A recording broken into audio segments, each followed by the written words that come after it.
પ્રભુ દ્વારા પ્રભુ મહાભારતનું યુદ્ધ કરાવે. પ્રભુએ પોતે ભલે શસ્ત્ર નથી લીધું, પરંતુ ધર્મ અધર્મના યુદ્ધમાં માત્ર શ્રી કૃષ્ણની હાજરીથી અને શ્રી કૃષ્ણના માર્ગદર્શનથી ધર્મની વિજય થાય, સત્યની વિજય થાય. શ્રીમદ ભગવદ્ ગીતા જેવું આપણને જ્ઞાન મળે. બીજી અનેક લીલાઓ કરતા પ્રભુ વર્ષો સુધી દ્વારિકાધીશ તરીકે રાજ્ય કરે ને પછી હવે બધા દેવતાઓ આવીને પ્રાર્થના કરે કે પ્રભુ સ્વધામ પધારો. ત્યારે સુંદર લીલા જામવંતી નંદન સાંભ પોતાના મિત્રો સહિત એક સ્ત્રીનું સ્વરૂપ ધારણ કરીને દ્વારિકા નગરની ભાગોળમાં આવેલા કેટલાક ઋષિમુનિઓની પરીક્ષા લેવાની ઈચ્છાથી જાય અને પૂછે કે આના ગર્ભથી પુત્ર જન્મ લેશે કે પુત્રી.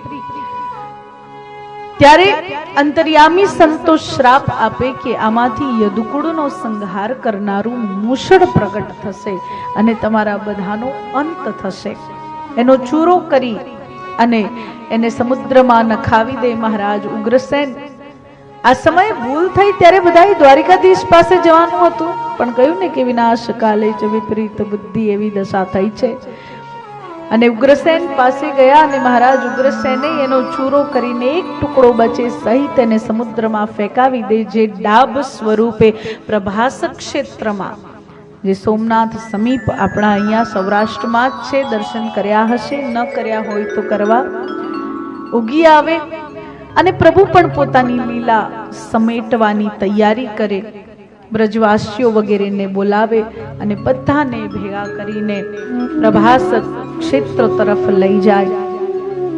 ઉદ્ધવજી મહારાજ પ્રભુને પ્રશ્ન કરવા આવે કે પ્રભુ આપના ગયા બાદ અમે ભક્તો કોના સહારે, જ્યાંથી આપણા ભાગવતજીની શરૂઆત થઈ ને એ જ પ્રસંગ પાછો અહીંયા આવે.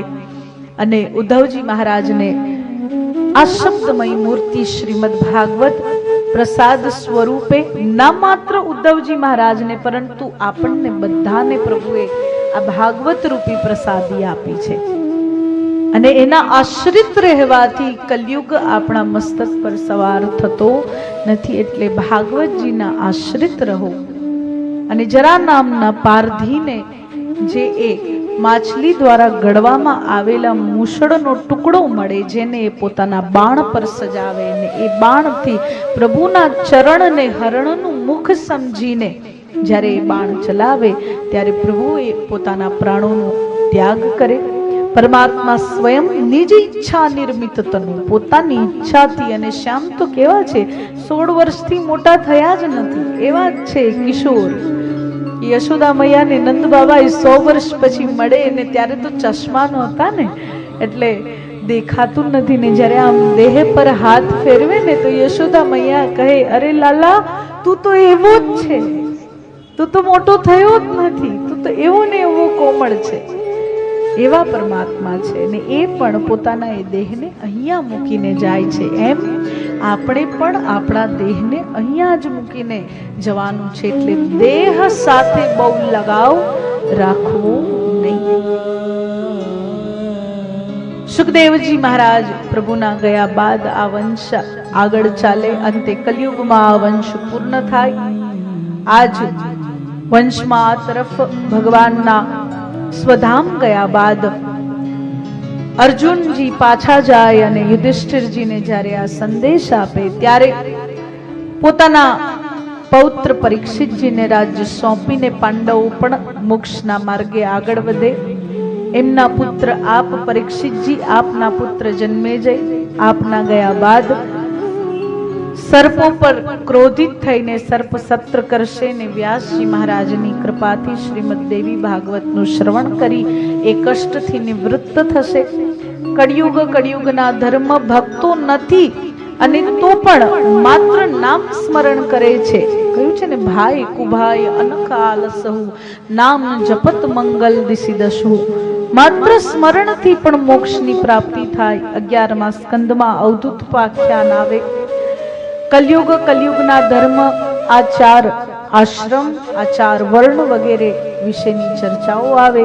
અને અંતે સુખદેવજી મહારાજ કહે કે જો હું અહીંયાથી નહીં જાઉં તો તક્ષક તમને આવીને કરડશે નહીં. એટલે અંતે સુખદેવજી પરીક્ષિતજીને આશીર્વાદ આપી પ્રસ્થાન કરે અને ત્યારે પરીક્ષિતજી પોતાના પ્રાણોનું સંદાન કરીને ભગવાનમાં લીન થાય અને આ તરફ તક્ષક વારંવાર તક્ષકને રોકવામાં આવે. કશ્યપ નામનો એક બ્રાહ્મણ જેના પાસે મંત્ર શક્તિ છે કે જે મૃતને પણ પુનર્જીવિત કરી શકે છે.